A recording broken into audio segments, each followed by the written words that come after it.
Black Business Caucus, and so on. So presumably that work has sort of started happening. So before they could get here, they had to ensure that those constituencies do get a sense of what it is that government will be putting on the table today. The same has happened, I'm told, with regard to traditional leaders, because from the time the initial comments were made by Zulu King, Goodwill Zwelithini, and by other lesser-known traditional leaders, issues that perhaps didn't get any publicity in the mainstream media. But the fact of the matter is that those leaders in other parts of our country do have their own views and concerns around these issues. So the government had to go to try and reach them, to make sure that they too understand where government is coming from. And today they will get that opportunity to raise whatever issues that they may have on the back of what government has already raised with them at the informal meetings that government has had with them. Sam? Where your sense, and I think many will agree, that migration or the migration policy is it's a long-term problem and a long-term discussion with no immediate solutions on the table. But many can also applaud government for trying, by bringing all these various leaders into this stakeholder meeting, they can applaud the effort government is taking on this. But give me a sense of the conversation on the ground. Are we also talking about the temporary camps? Are we also talking about how to integrate some of those foreign nationals that are using these camps as temporary housing? How to make sure that when they get back into their respective communities that they will be safe? Will that form part of the conversation today for you? Certainly. Remember, among the interventions, there's that group of ministers that includes the minister responsible for intelligence, the minister responsible for the police, and the minister responsible for home affairs. Now, those are the people who have been on the ground on behalf of the executive. And everywhere they have gone, in KwaZulu-Natal, in Jeppestown here, in Gauteng, everywhere they have gone, they have, on the one hand, been able, or they have been trying at the very least, to try and communicate government's message and how government and how government regards these foreign nationals. But on the other hand, they also had to be sensitive to the concerns. That is why you've been getting that refrain from President Jacob Zuma and the ministers themselves, that we are aware and we are sensitive to issues that South Africans have been raising, issues that perhaps we haven't been able to attend to. So they are particularly sensitive to those issues. But what they are coming here today to do, on the one hand, is to obviously put their message across. In other words, what is it exactly that they are doing on the ground, but also perhaps behind the scenes, outside of the purview of the media and what the public may be able to see. But on the other hand, they also have to speak to the concerns. That what exactly do they mean when they say we do understand that South Africans have concerns? And what are they doing about those concerns? And the conversation I was talking to you about earlier of the Minister of Small Business, she does have, from what happened in 2008 up until now, a lot of work, she told me, has been done. She has to put that work in front of these people so that they are convinced in their own minds that government is indeed on top of these issues. But secondly, they need to know, these constituencies need to know where exactly they come in. In other words, what does government want them to do? But hopefully they too will be coming on board to say, these are the things that we think we should be doing to help you. William Walker, we're going to leave it there, but thank you very much for creating that clear picture in our minds and sharing your insight on that high-level meeting that was called by President Jacob Zuma today. He'll be meeting with stakeholders to discuss the migration policy and a plan to promote a united action to deal with the challenges facing South Africa.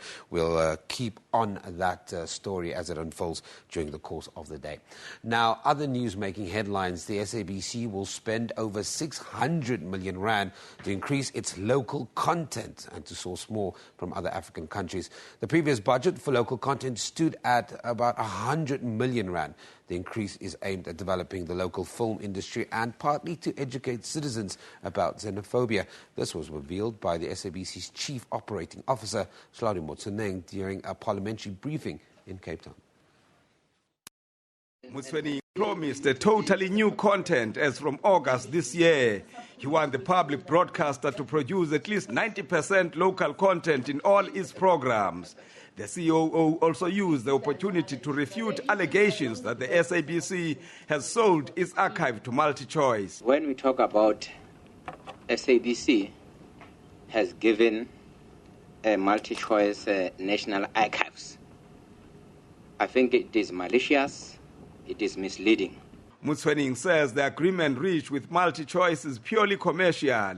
It has actually improved the SABC's financial position, a point that was supported by the Minister of Communication, Faith Mutambi. She says the corporation is having over R1 billion cash in its bank account. The SABC, as we speak now, it's in a sound financial position. And then it's our expectation as a department to say this is the way how things are going to be done moving forward. However, the SABC will have to address issues raised by the AG fully. Also, with regard to the SABD, it's become so urgent that the funding model of the public broadcaster is agreed on and implemented. Otherwise, the SABC will fail to fulfill its public service mandate, rendering it irrelevant in the society. This matter has been placed high on our agenda, and the work is currently underway to look at various funding models for the public broadcaster. All political parties were impressed by the SABC's performance and financial position. There is, a progress forward insofar as the finances are concerned. We're quite happy. If you can grow beyond that, that will make some of us, jump up and down. I was abused in your platform by your journalist. And I mean, that's the only congratulatory thing I have is he was dealt with speed. And so, which is a sign that maybe there is no partisan. We're beginning to go beyond the partisan suspicions that some of us had. So we launched a complaint and the guy was dealt with speed. And I'm very happy with that. And I wanted to take this opportunity here from Parliament to accept that apology from the SABC, as well as hoping that the disciplinary process will correct that. After 1994, SABC was the worst entity, and it was led by different people whom we thought that they can do much better. In those ways, that's why I'm saying that now I've got confidence, and I'm happy with what is happening with a cash of 1 billion in the bank. One should commend and congratulate the leadership led by Minister Mutambi and COO Mr. Hlaudi and your team. Manelisi Tubase, SABC News, Parliament.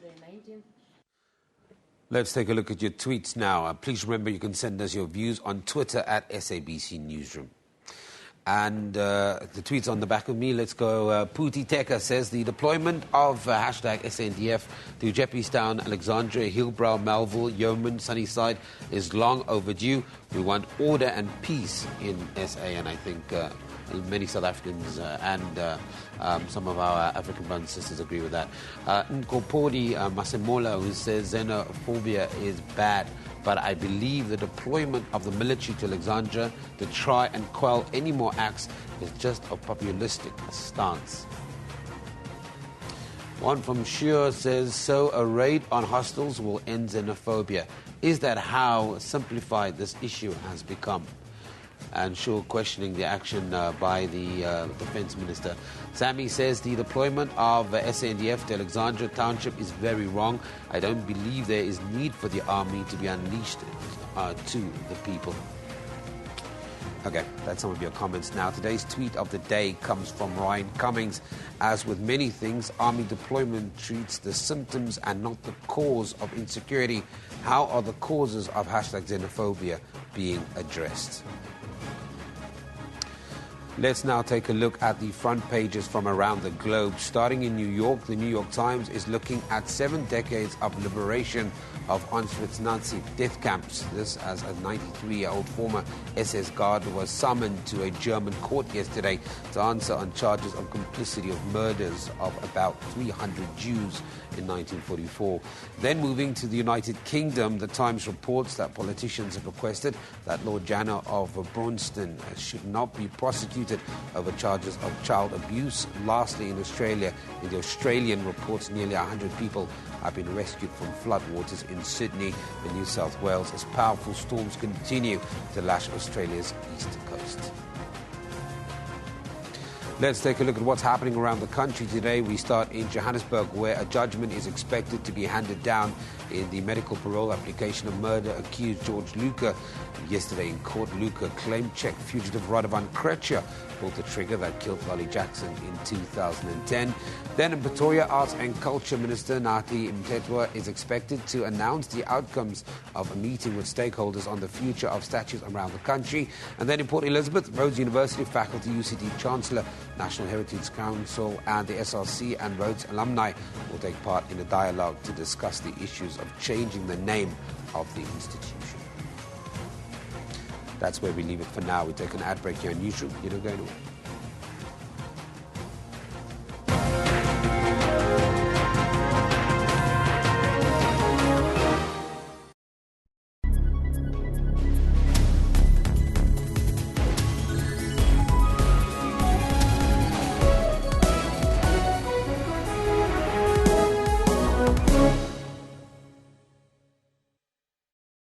In all cities in Africa, there exists a unique and vibrant street culture which dictates the heartbeat of many cities throughout the African continent. The city of Johannesburg is filled with vibrant scenes of hawking and selling. This was from overseas. I think it's a donation from overseas. Now they're delivering to us. Further up north, the same experience can be found as eager buyers barter with their hawkers. The languages may be different, but the similarities are the one common thread that bind us all together as citizens of Africa. That's Kaleidoscope, Sundays, 5:30 p.m. on SABC News.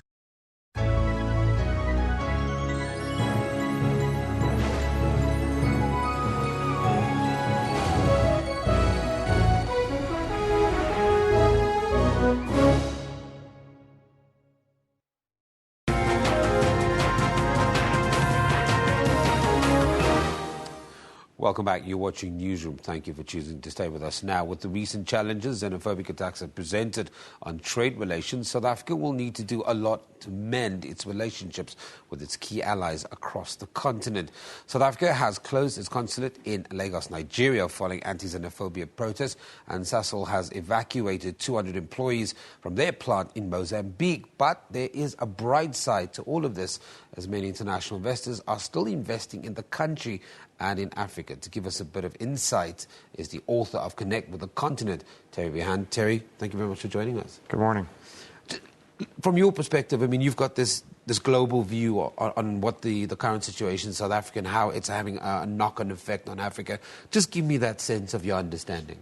Well, I'm blessed to kind of be part of a global agency or a network of agencies, and I speak to my colleagues on a daily basis. Yesterday, I spoke to colleagues in Lagos, Accra, Lusaka, Luanda, and Gaborone, and I think people on the continent, and I know myself as well, are quite horrified by what's going on, but also quite confused. I mean, to a certain extent, not surprised at the same time, looking at some of the policies that have been kind of applied to the sort of immigration issues and the like. So, it's not surprising this has flared up again.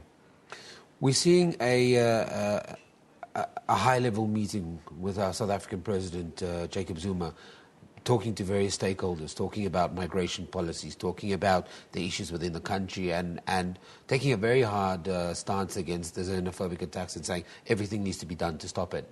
Just your view, how will that be perceived by the rest of Africa? Well, I think the continent is used to crisis, so it bounces back quick. After the terror attacks in Nairobi last year and also this year, people bounce back very quick. I mean, I was in Lagos just before the elections, and it was very, very quiet. I was there 2 days afterwards. It was booming. So I think we're used to engaging with the crisis and responding quickly. But it has to be a crisis. In other words, the problem has to go away. It can't linger. South African businesses on the African continent that's trading. This morning, I was hearing that two very high-end businesses within South Africa, one a franchise group and the other a massive retailer, one is expanding into Ethiopia and the other one is quite optimistic about rolling out more business on the African continent. Is it business usual, or is South African businesses quite tentatively sitting there and going, we pray and hope that the situation goes away immediately because it is affecting relations on the ground and how people perceive our business? I mean, the impact is current. As you've identified, there are businesses in Malawi have been told to close by Friday. You have South African artists that have cancelled tours across the continent. You have radio stations in Lusaka have stopped playing South African music.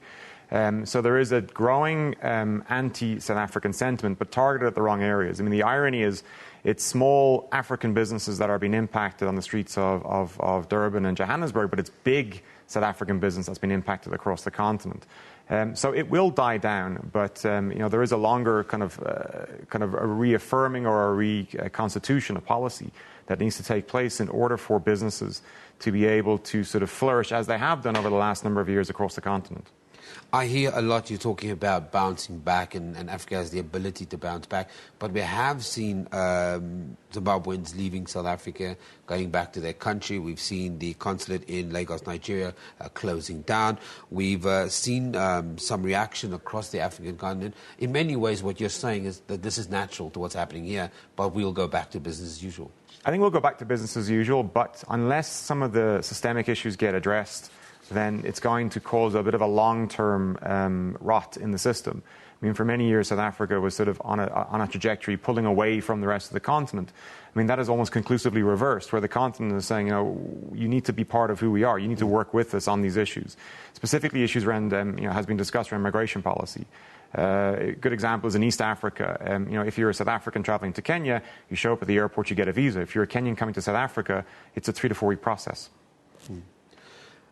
How do we as South Africa, and I don't know if it's a simple answer, but how do we as South Africa, we're part of Africa, how do we connect with maybe some of the Africans that see us now as maybe in many ways not as a brother or sister country, and that have had a bad experience, especially those foreign nationals that have returned back to their countries?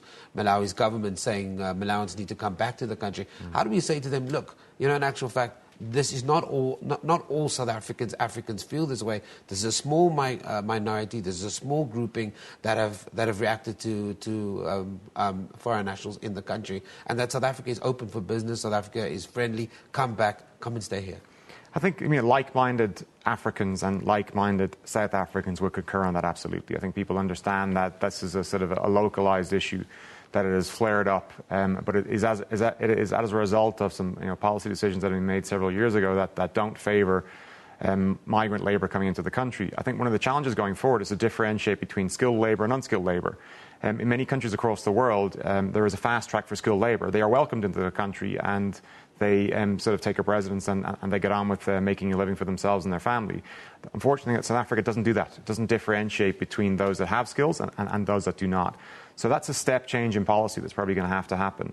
It's ironic in the sense that African culture, especially youth culture, is homogenizing. So young people are coming together from all over the continent through fashion, through popular culture, and through music, and they're finding common purpose. I think we need to tap into that very, very strongly. I think where we're very strong is in our cultural space, and our ambassadors spend a lot of time traveling across the continent. I think there's definitely a need for a strong outreach program, once this has died down, back into the key markets to say, look, this has happened, we've dealt with it, we're back, we're making some sort of practical changes to our policies that allow the flow of labour and the flow of capital to come back and forth. But also, we're one continent, we're one people. We're a series of people, but we have one belief. And I think that needs to be reinforced quite strongly.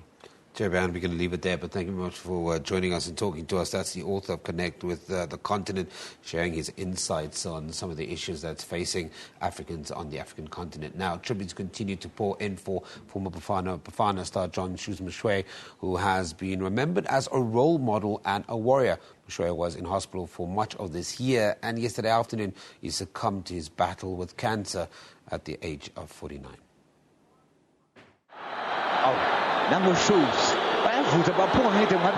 Mshwe was one of the original Bafana legends. He formed part of the 1996 Africa Cup of Nations winning team against Tunisia at the FNB Stadium.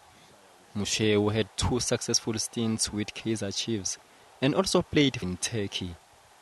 The football legend suffered a long battle with cancer. Indeed, a sad moment for us. He was a wonderful, incredible warrior for Bafana, an example for not just his teammates, but for the youth of a country. Always fit, always ready to give his best and his all. Shoes was a major star in the Bafana side of the 1990s, scoring 8 goals in his 73 appearances. It looked like he was going to pick up, because we don't live far from each other. But as time goes on, you could see that, his body was going down. And this morning, last night, I couldn't even speak properly. So, that's really a sad point for a guy who's retired 42, who was still training even after retirement, and who gave a lot to the community, to the young generation. The family has asked me to convey their thanks for the support that Shoes has received throughout his career, and they would like the people to respect their privacy in their time of mourning. Until last year, he was involved with the Alexandra United in the lower SAFA leagues. Funeral arrangements are yet to be announced. Mduduzi Ndlovu, SABC News, Sentin. And of course, our condolences go to the family and friends and all those that were close and dear to John Shoes Mshwe. Now, let's take a look at your tweets. Please remember to send us your views on Twitter at SABC Newsroom. It comes from Indebetle, who says, "Those shoes are no longer dancing. Rest in peace, John Shoes Mshwe." Okay, let's take a look at some more from all of you. Alapia says, #Rest Shoes. We may not see your face again, but you will be always with us. Rest in peace. Sport Unplugged says, Shoes was a great player, a nice and modest person, and he would never be in the media for the wrong reasons.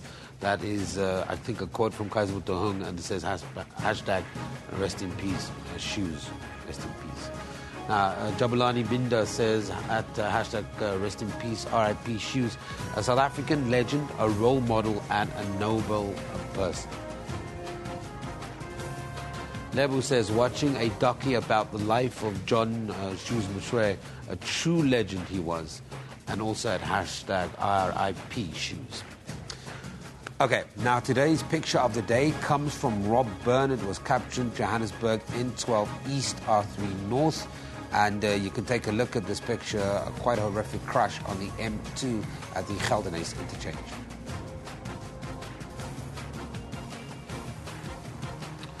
Okay, now let's take a look at what is happening on your Newsroom Facebook page. South Africans have been warned to brace themselves this weekend for what Eskom has called a long weekend maintenance festival.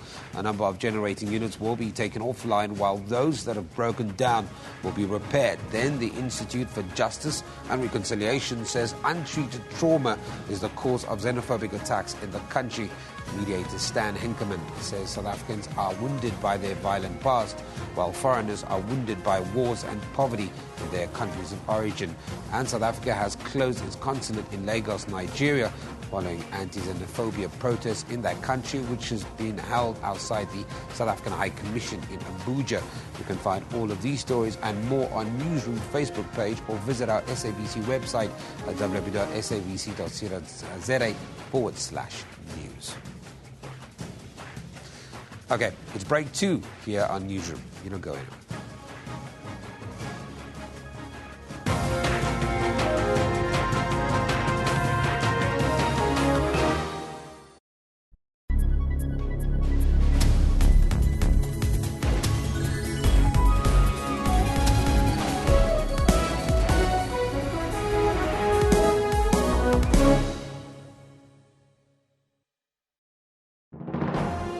Zoom into Africa.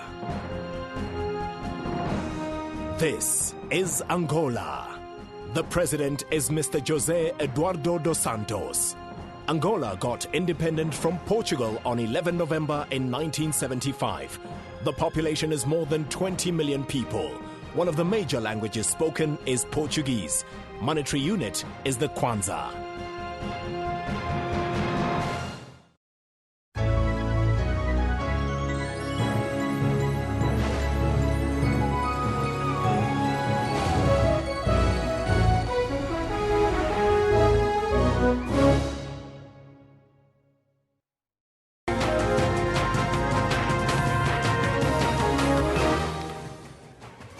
Welcome back. You're watching Newsroom on SABC News. Let's just have a look at the stories making headlines today. Police have warned that the overnight raid at the Jeppestown hostel will be the first of many. Soldiers of the South African National Defence Force accompanied police in the raid in the Johannesburg CBD. The raid follows the announcement by Defence Minister Nosiviwe Mapisa-Nqakula that the army would support the police at identified hotspots of xenophobic violence. Meanwhile, the Defence Minister has reassured Alexandra community members that the army will protect both local and foreign nationals. Yesterday, the minister announced the army's deployment in the Alexandra township. Over the last few days, a Mozambican was stabbed to death and a Zimbabwean couple attacked in the township north of Johannesburg. And judgment is expected to be handed down today in the medical parole application of murder-accused George Luca. He has been diagnosed with stage 4 lung cancer. Luca is accused of killing strip club boss Lolly Jackson in 2010. Yesterday in court, Luca claimed Czech fugitive Radovan Krejcir pulled the trigger. Remember, you can find all of those stories on our Newsroom Facebook page. Just search for Newsroom. You can also follow us on Twitter at SABC Newsroom. Sam, back to you. Thanks, Anina. With around 400 turbines spinning along the west coast, wind power has clearly taken off in South Africa. What's more exciting is that some farms, like the Dorper farm, form the global manufacturer of multi-megawatt wind turbines. Nordex recently plugged into the national grid. This, of course, means that load shedding could soon be less of an inconvenience to all of us. Joining us from Cape Town to tell us more about just how the country is benefiting from this is the Managing Director of Nordex, Anne Henschel. Anne, thank you very much for joining us here on Newsroom. We know that Eskom has announced that they'll be sorting out their generators and doing maintenance issues. What is the role of renewable energy? And explain to me just very quickly the Dorper Farm project. For many people will hear it for the very first time this morning. Okay, the Dorper wind farm, it is one of the wind farms Nordex was involved with. We just finished the project together with the Dorper wind farm, our client, in March. That means 100 megawatt now. feeding into the national grid. Our client is quite happy with our performance, and we are proud that in an area, a remote area, 80 kilometers from Queenstown, where the demand of energy supply is very high, we successfully finished this project. You can imagine we have there 40 turbines, each of 2.5 megawatt, that in total, as I mentioned earlier, 100 megawatt are feeding into the grid and helping to be one of the solutions to get this crisis in energy managed. Nordex in total now has 180 megawatts ready. These projects are related to the first round of the IPP process, and the second wind farm is in the source in Kucha. We are quite proud to be part of the implementation of a new industry, and we do believe that wind energy and renewables as a part of the energy mix will change the energy culture and in South Africa. Let's quickly talk about that energy mix, and because there's a lot been said in the past around government's policy, making it difficult for independent power producers to plug into the grid. But with you launching and feeding into that grid, the discussions around the policies are changing. What are the other independent power producers saying to you? Are you in discussion with any other independent power producers? We are permanently in discussions in the industry, in the renewable energies and wind industry. We are meeting with stakeholders. But, when I was asked and had this opportunity, and thank you for having me to come here, I also must say it is a story of success. And when I'm watching television, we always have this issue. It is load shedding. We have the not easy social challenging in the environment right now in South Africa. But you know what? There are many competent people working in the government and in Eskom and making a story of success happening also. Please imagine only from 2011, when renewable energy started and the IPP process was implemented, it made happen that now we have 800 megawatt in wind, a reliable source of energy feeding into the national grid. And this is something new. And only in 2.5 years that was possible. Please have in mind, in Europe, 10 years, that was the period to implement a new industry. So having said that, we think together with competent people within Eskom, with the government, and to changing concepts as maybe to have more independent power suppliers also being part of this business and energy crisis management, we can be successful. What are the benefits of wind energy? The benefits I can tell you a lot story about that one. The first one, it's a clean energy. There is no pollution. And we found out within the whole tender process that is also very competitive when it comes to costs. Now we see the results from round number 4. 55 cents is the price for a kilowatt hour in wind energy. By coal-fire, I think, by mistake, maybe it's 85, I think. So we have a new energy source here, and we, on a good price, competitive basis, we can really make a change. Another benefit is, you know what? In a time of 18 months, you can really build a new wind farm. That means, having said that for 5 years, Eskom is prognosticating here a crisis, we can support on a short-term distance to get clean energy ready to fit into the national grid. And that makes an intermediate solution until you have the biggest solution done. And very quickly, we've run out of time. I'm going to ask you this question. There seems to be a lot of confusion around the role that renewable energy plays as opposed to nuclear. We've seen government investigate putting up or using nuclear energy as maybe a source of making sure that we do not run out of power on the grid. What is that debate currently happening within the industry? Because as consumers, as ordinary people, we're a little bit confused. We don't know whether nuclear is better or whether renewable energy is better, because the experts all have different opinions. I understand that, and I must say, it's not up to me to judge this. But I think the energy mix, is that what helps? Nordex is a company and producing and being able to make the energy business with wind successful. I think that is the right way to go. if it is sufficient only to focus on renewable energy, it's not up to me to judge. But I think wind is in the renewable energy business cost competitive and on a short distance available source of energy. And a nuclear power plant, it needs 10 years to build one, to make it safe, and you will really make a big investment. And for the time being, it's all about money and on short time make energy available. And wind can exactly comply with this. And we're going to leave it there, but thank you very much for joining us from our Cape Town studio. That is the Managing Director of Nordex, who is running the Nordex Dopa farm, who's contributing to the grid. Now, joining us in our studio today is renowned Irish-born author John Connolly, who will tell us more about his latest book, A Song of Shadows. Connolly's style has been described as having a poetic Gothic touch, and this new tale certainly grasps macabre themes beautifully. Private investigator Charlie Parker once again faces the darkest forces in a case with its roots in the Second World War and a concentration camp like no other. To tell us more, we are joined by author John Connolly.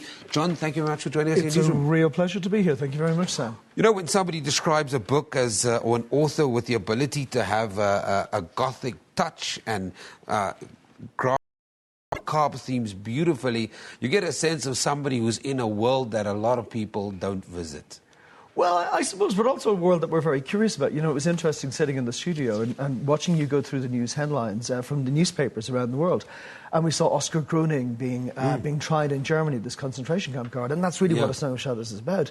Because there is a real effort now, on the part of the Americans in particular, to try the very last of these people, these guys who had lived perfectly normal lives for decades and who thought that they were going to get away with the crimes that they committed.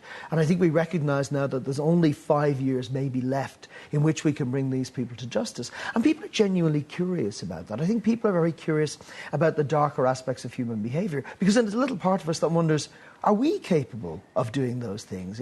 In that situation, how would we respond? We all like to think that we are decent human beings and that we would not do terrible acts. And yet when you see people like Groening, an old man, going, it's probably our children, grandchildren, who thought he was a lovely man. Yeah, on a day-to-day interacting with people. Yeah, and was probably nice to his neighbours, a pillar of his community. And suddenly this secret life is revealed to people. And I'm sure there's shock in the community that he came from to think that this old man, who's really at death's door now, could have been complicit in the killings of 300,000 people. I mean, that's an astonishing thing. And yet so many Germans and Ukrainians and Latvians were involved in what happened in the Holocaust. So, I think that's one of the things mystery fiction is very good at, exploring themes of justice and compassion and empathy.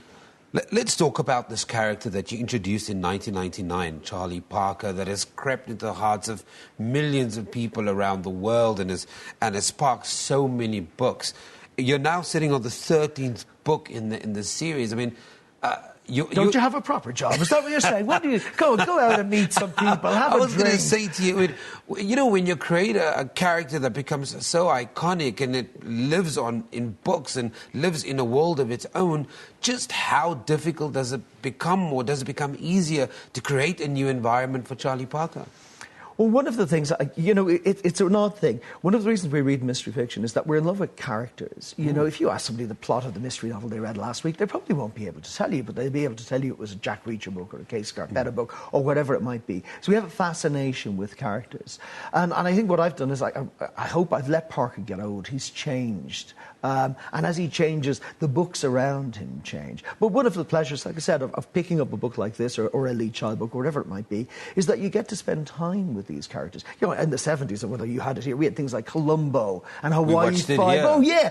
No episode of Hawaii Five-O was ever as good as the theme tune. The theme tune was great. And then you think, this is going to be fantastic. And then at the end of it, what you got was another bank raid or a set of kidnappers. It was very dull. Episodes of Hawaii Five-O didn't change very much. The pleasure was spending time with Steve McGarrett, was spending time with Dano, or for Columbo, spending time with Peter Falk, to spend time with these characters. And mystery fiction is one of the few areas in literature where you could follow a character for 50 years. If a writer keeps with it, and you can follow the character through the birth of children, through marriages, and you feel a sense of involvement with them. And also you're developing this character that grows along with people. Talk to me about Charlie Parker in World War II. What about the Second World War was an aha moment for John Connolly? It said, actually, that could be an interesting... You're saying that the character is getting older, the content around him is changing, but specifically World War II, and I think it's interesting because we just celebrated 70 years of the commemoration of the Holocaust. Yeah. There were just so many things. Why was this such an attractive topic for you? Well, I think what happened was I was sitting... A lot of my stories begin when I was sitting in a bar, which is a bit worrying, but I was sitting in a bar, and I watched a very old man being led up courtroom steps, not dissimilar to Oscar Gruning. And I wondered why he was in chains and why he was wearing prison garb. And it turned out he was a man named Hans Breyer, and he had been a guard at Auschwitz, and the Americans were trying to extradite him to Germany. The Americans cannot try people for war crimes that were not committed on American soil. So when they find these people in America, they have to extradite them or deport them. And so I kind of, like a lot of people, I wonder, well, had they always been looking for this guy? How did they find him? Was there a concerted effort to find these people? And in fact, the history of our engagement with the Holocaust and with Nazi war criminals is very, very murky. Because at the end of the Second World War, we had the Nuremberg trials. I think a lot of people know about that. That was when really the higher echelons of the Nazis were put on trial. Some of them committed suicide, some of them were put in prison. And I assumed that after that, the Allies continued looking for these people. And in fact, for 30 years, the Allies did not look for them, because what had happened after the Second World War was, Europe was in ruins. The British hadn't enough people, food to feed their own people, let alone hundreds of thousands of former German officers in camps. But also, at the end of the Second World War, the Western Allies found themselves in another war. And it was the Cold War, and people here will remember the fears about communism that people had. People really thought they were going to be overrun by the Russians. The only people who had knowledge of what life was like behind the Iron Curtain and who had intelligence information were the people who led the death squads. And so the Americans and British got into bed with some of the most appalling people. The one in particular is, for the British was a man named Horst Kopko. And Kopko was a Gestapo officer. And Kopko's job was killing spies. So if you were a British spy and you were caught, you were brought to Kopko, he interrogated you, he tortured you, he killed you in the basement, or you were sent to a concentration camp. At the end of the Second World War, one branch of British intelligence was very anxious to get their hands on Horst Kopko for obvious reasons. The other branch, because he knew so much, faked his death and gave him a false identity. John, we've run out of time, and my director's saying, wrap. That's okay, sure, absolutely. Very quickly, 10 seconds. South Africans want to know where you are. Where can they go? Where are you going to sign books? I'm going to be in Cape Town next week. I'm going to be in Durban tomorrow night. Take a look at my website, johnconnellybooks.com. All the details are on there. So we're going to leave it there. Thank you very much for joining us here in studio. John Connolly talking to us. He's the author of the Charlie Parker series, and the 13th edition is called The Song of Shadows. Newsroom is broadcast live from our studios in Auckland Park in here at Johannesburg every weekday morning between 9 and 10 a.m. We also stream live on YouTube at that time, with the show available on demand on your YouTube channel. We love to interact with you and enjoy your contributions immensely, and your opinions don't stop it. We play out with pictures, visuals of the legendary John Shoes Mashwell. From us, it's a wrap. Ciao, ciao.